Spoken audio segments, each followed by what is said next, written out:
नमस्कार, मैं हूं बंशीलाल पालीवाल। जैसा कि सर्वविदित है कि लॉकडाउन का समय बढ़ा दिया गया है। हम सभी लोग घरों के अंदर अभी बैठे हुए हैं। सोचा आज मैं मेरे घर के पीछे की तरफ चलता हूँ और कुछ चलते चलते बातें करता हूँ। यहाँ पर यूँ कह सकते हैं कि एक छोटा सा जंगल जैसा एरिया है और मैं बड़ा लकी हूँ कि मेरे घर के बिल्कुल पीछे की तरफ है। मुश्किल से मुझे 100 मीटर चलना होता है, उसके बाद में फिर इस प्रकार से रिक्त खाली जगह दिख जाती है।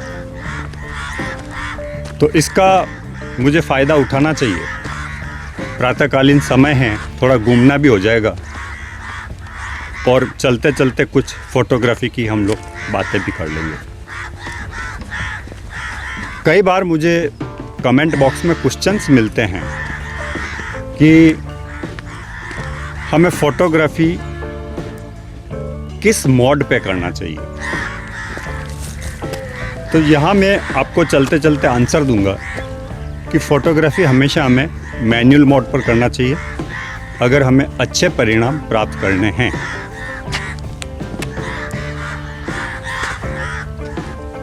मैनुअल मोड पर जो फ़ोटोग्राफी होती है उसमें हमारा सारा कंट्रोल होता है। किसी भी प्रकार से हम उस फ़ोटो को अच्छा बना सकते हैं, उसको जैसा चाहें वैसा हम लोग रूप दे सकते हैं। हमें अगर अच्छे फ़ोटोग्राफ लेने हैं तो हमें जो फाइल का जो सिलेक्शन होता है वो, मैं अपनी बात करूं, मैं रॉ पर करता हूं। रॉ के ऊपर क्या है कि हम उस फ़ोटो को बाद में जैसा चाहेंगे वैसा बना सकेंगे, जैसा मनपसंद फ़ोटो हम बना सकेंगे। रॉ के अंदर हमें सिर्फ रॉ मटेरियल मिलता है। रॉ का मतलब होता है कि बहुत सारी ढेर सारी इंफॉर्मेशंस, हमें इतनी इंफॉर्मेशंस मिल जाती है कि हम उस फ़ोटो को जैसा आकार देना चाहें वैसा आकार हम लोग दे सकते हैं। और यदि हम हमारे कैमरे के अंदर छोटा कार्ड लगा के रखते हैं तो उसमें फिर रॉ फोटोग्राफी थोड़ा पॉसिबल नहीं होती है, क्योंकि रॉ फोटोग्राफी में जो भी फ़ोटोग्राफ जाते हैं तो उसकी जो MB होती है, उसकी जो इमेज साइज़ जो होती है या जो डेटा होते हैं वो इतने ज़्यादा होते हैं कि हमारा कार्ड 400-500 फ़ोटो के अंदर ही भर जाएगा। यदि हमारे पास में 128 GB का कार्ड है और रॉ फोटोग्राफी के अंदर एक बात का विशेष ध्यान रखना चाहिए कि कार्ड की जो स्पीड है वो बहुत अच्छी होना चाहिए। अगर हम कम स्पीड वाले कार्ड रखेंगे, यानी जब कार्ड को आप देखते हैं तो उसके ऊपर स्पीड लिखी हुई रहती है, एक सेकंड में कितना MB वो जाता है, तो वो बहुत ज़रूरी है।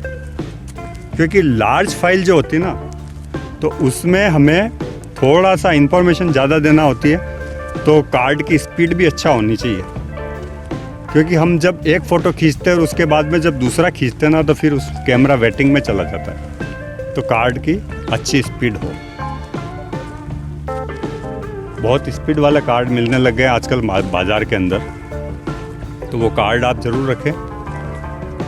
वेडिंग फ़ोटोग्राफी में मुझे जो सबसे अच्छा वाइट बैलेंस लगता है वो, मुझे या तो मैं उसको कैल्विन मोड पे रखना ज़्यादा पसंद करता हूँ। कैल्विन मोड पर हम अच्छे फ़ोटोग्राफ ले सकते हैं, प्रैक्टिस होना चाहिए। अभी जिस रोशनी में मैं चल रहा हूँ तो सनलाइट के अंदर चल रहा हूँ, सुबह 9 बजे का वक्त है, तो ऐसी रोशनी के अंदर हम लोग 4760, 5000 ऐसा कुछ अगर हम लोग रख लेंगे वाइट बैलेंस, तो हमारे फ़ोटोग्राफ हमें अच्छे मिलने शुरू हो जाएंगे। तो वाइट बैलेंस की प्रैक्टिस ज़्यादातर कैल्विन पे करना चाहिए, मेरे हिसाब से मुझे ये पसंद है। पिक्चर स्टाइल जो है वो हमें SD जो होता है स्टैंडर्ड, वही रखना चाहिए। और जब कभी हम पोर्ट्रेट वगैरह लेते हैं तो पोर्ट्रेट कर लेना चाहिए, तो उसमें हमें फ़ोटोग्राफी का आनंद आएगा, मज़ा आएगा। वैसे भी हम यदि रॉ के ऊपर शूट करेंगे तो वो फ़ोटोग्राफ हमें बाद में करेक्शन जब करेंगे तो बहुत आनंद आएगा उस फ़ोटोग्राफ्स का। कई बार कंफ्यूज होता है मेट्रिंग मोड जो होता है हमारा, वो हम लोग क्या रखें। यानी जो मैट्रिक्स मोड है वो रखें, या जो एवरेज वाला है वो रखें, या स्पॉट मीटरिंग मोड रखें। तो यहाँ पर मैं ज़्यादातर जो रखता हूँ वो स्पॉट मीटरिंग मोड को रखता हूँ। मीटरिंग मोड का एक काम नहीं होता है, दो काम होता है। पहला काम ये होता है कि जहाँ से हम लोग मीटर करते हैं और फोकस करते हैं, तो फोकस तो होता ही है, लेकिन उस जगह से रोशनी का भी वो आकलन करता है।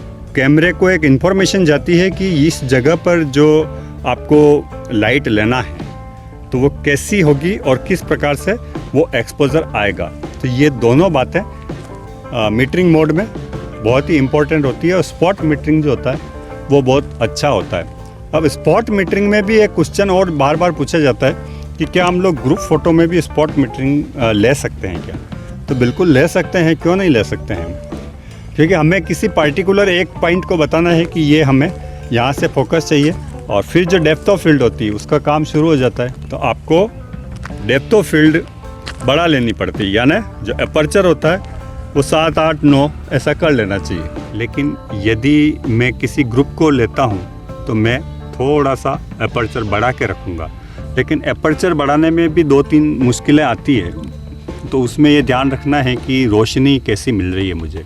अगर लाइट कमज़ोर मिल रही है तो हमें फ्लैश ऐड करना बहुत ज़रूरी हो जाता है। और अगर स्टेज की फ़ोटोग्राफी या ऐसा कुछ भी कोई बड़ा उत्सव या प्रोग्राम हम इवेंट अगर कैप्चर कर रहे हैं तो उसमें स्टूडियो लाइट ज़रूर लगा दिया करें। स्टूडियो लाइट से प्रॉपर फ़ोटो मिल जाता है, और हम लाइट भी हमें बहुत अच्छी मिल जाती है। हालांकि स्पॉट मीटरिंग मोड है, उसके ऊपर आप फ़ोटोग्राफी कर सकते हैं तो थोड़ा अच्छा लगेगा, मज़ा आएगा फ़ोटोग्राफी करने का। और बाद में एडिटिंग करके हम लोग उन सारे फ़ोटो को बहुत अच्छा बना सकते हैं। उम्मीद करता हूँ जो बिगिनर्स फ़ोटोग्राफ़र हैं अभी जिन्होंने शुरुआत की है, तो उन लोगों को थोड़ी सी मदद ज़रूर मिलेगी, और मदद मिलना भी चाहिए। तो इस वीडियो को मैं यहीं पर समाप्त करता हूँ, छोटा सा वीडियो था। मिलेंगे फिर कभी। जय हिंद, जय भारत।